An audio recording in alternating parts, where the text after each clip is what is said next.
Já estamos de volta para o segundo bloco do Hora Geral. Bom, eu tinha comentado na abertura do Hora Geral que, entre outros temas que nós iríamos discutir no dia de hoje, eu ia fazer um contato com o professor Alex Salim.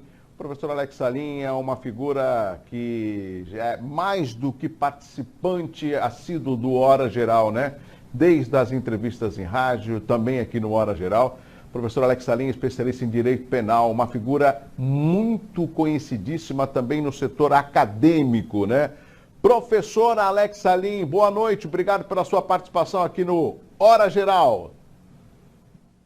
Grande Douglas, eu que agradeço o convite para participar mais uma vez, é sempre um prazer aí estar no seu programa, ajudando a esclarecer a população esses temas tão sensíveis do direito.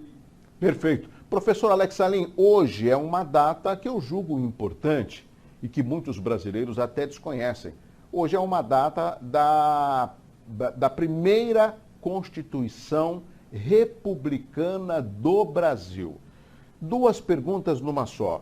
Qual a importância desta data e a importância da comemoração da primeira Constituição Republicana do Brasil? A importância dela para os brasileiros, professor?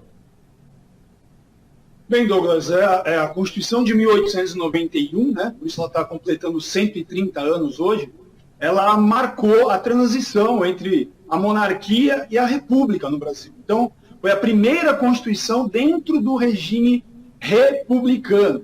Né, para que todos entendam, república significa res publica, ou seja, a coisa do povo. Então, essa Constituição ela marca a transição de um regime monárquico, né, do império, né, nós tínhamos o imperador no Brasil, né, depois da nossa independência, em 1822, nós passamos a ter aqui o imperador, né, no Brasil, dentro do nosso país, já independente, e com a proclamação da República foi necessário reescrever, reconstruir a estrutura da organização do país. Essa é a função da Constituição, posso falar mais um pouquinho depois, mas a importância é o marco de transição entre o regime monárquico e a república, né? A res pública. Quando a gente fala em Constituição, pelo menos é assim que eu avalio, professor, quanto jornalista, é que a Constituição ela tem ali direitos e deveres. Muitas vezes esses direitos de nós brasileiros, eles não são respeitados. Como que a população pode e deve lutar para ter assegurado os seus direitos constitucionais? Então, Douglas, para que todos entendam bem, a Constituição ela é a lei básica de um país. Ela organiza a estrutura do país. Na Constituição estão previstos os direitos e garantias fundamentais. Por exemplo, hoje nós temos discutido muito essa questão do lockdown. Abre, fecha, pode fechar o comércio, fecha a praia, pode restringir a circulação das pessoas. Então, tudo isso tem que ser normatizado, né, previsto, né, a partir da Constituição Federal, nas nossas garantias fundamentais. Tem lá um capítulo todo para cuidar disso na Constituição. A segunda parte da Constituição, ela trata da organização do Estado brasileiro. E a terceira parte, que é como o funcionamento dos poderes, né? O poder legislativo, executivo e judiciário. Bem, uma vez que qualquer do povo tem aí um direito afrontado, né, ele vai ter que provocar o poder judiciário, aí através de um advogado constituído, né, se não tiver condições de constituir um advogado, ele procura a Defensoria Pública, que prontamente a Defensoria vai nomear um defensor, são profissionais altamente preparados, né, passam por um concurso dificílimo, ou então procurar um promotor de justiça. Todas as cidades, todas as comarcas têm Ministério Público, tem um promotor de justiça. Né? Então, a própria Constituição, ela prevê instrumentos de defesa do povo para que o povo possa pleitear aí os seus direitos. Né? Esses direitos que estão garantidos e previstos na Constituição, que no momento a que está em vigor é a Constituição de 1988. Né? A nossa Constituição de 1988 traz aí a previsão, todo um arcabouço de direitos fundamentais, como liberdade de expressão, liberdade de locomoção, liberdade de crença, liberdade de associação, e existem vários direitos previstos nessa carta estrutural da nossa convivência no Brasil.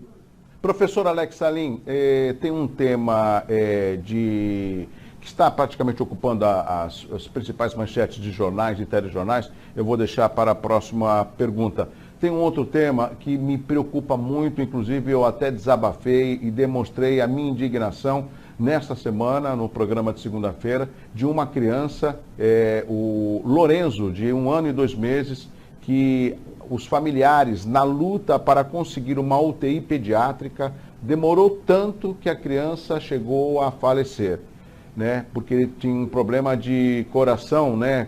Cardiopatia congênita. Aonde eu quero chegar? Me corrija, professor.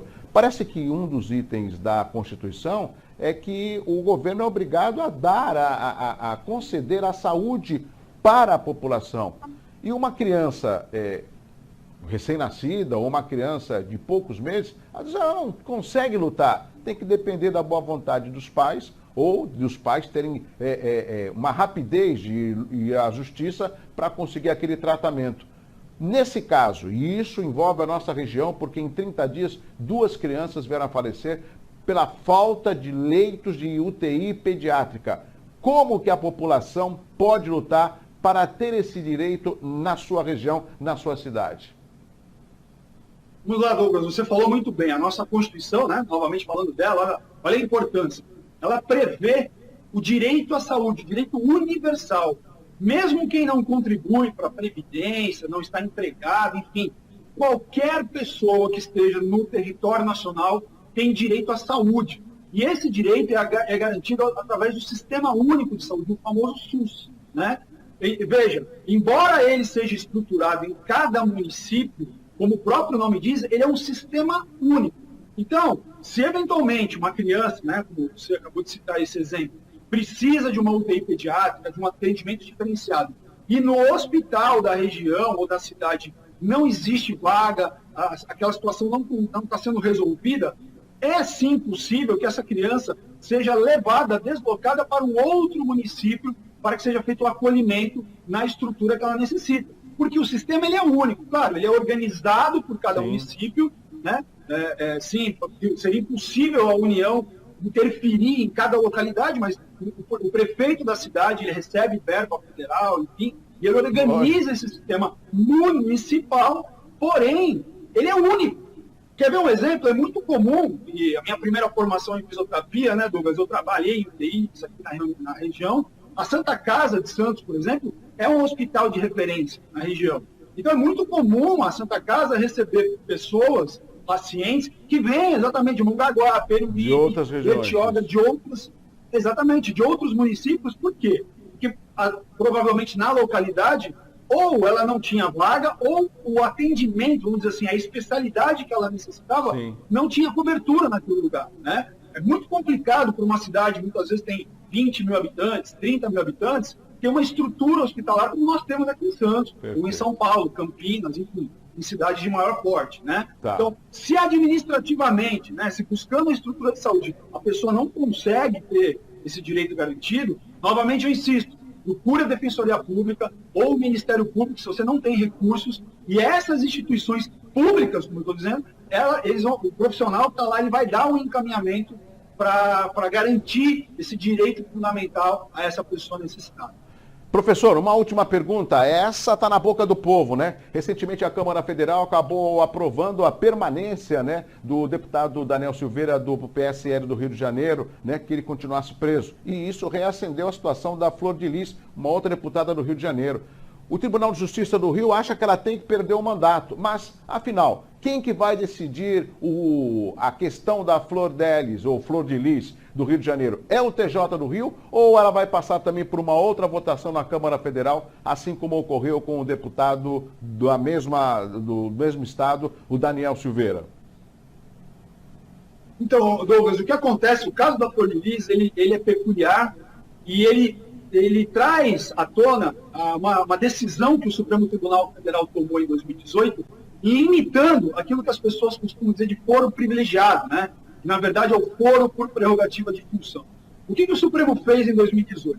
Ele entendeu que o foro por prerrogativa de função, ou seja, os deputados e senadores, eles só podem ser julgados pelo Supremo Tribunal Federal, tá? Só que, a partir dessa decisão do Supremo, somente por crimes praticados durante o mandato e em razão dele. Tá? Então, Sim. situações, crimes que o deputado ou o senador praticarem em razão daquela função parlamentar que ele está exercendo. No caso da Flor de Lis, ela praticou um crime, em tese, né, ela está sendo acusada aí de praticar um crime comum, que é o homicídio. Não tem a ver com o exercício da função parlamentar dela. Então, ela está sendo processada e julgada pela justiça da localidade onde o crime foi cometido, ou seja, no Rio de Janeiro. Sim. Tá? Então, o que aconteceu? Os desembargadores do Rio de Janeiro, eles que estão analisando esse caso do homicídio, eles determinaram a perda do mandato dela, o afastamento dela do cargo. Só que eles não podem fazer isso sem a aprovação da Câmara. Então, o que acontece? Agora o processo foi remetido para a Câmara, que tem 24 horas, né, para analisar essa situação.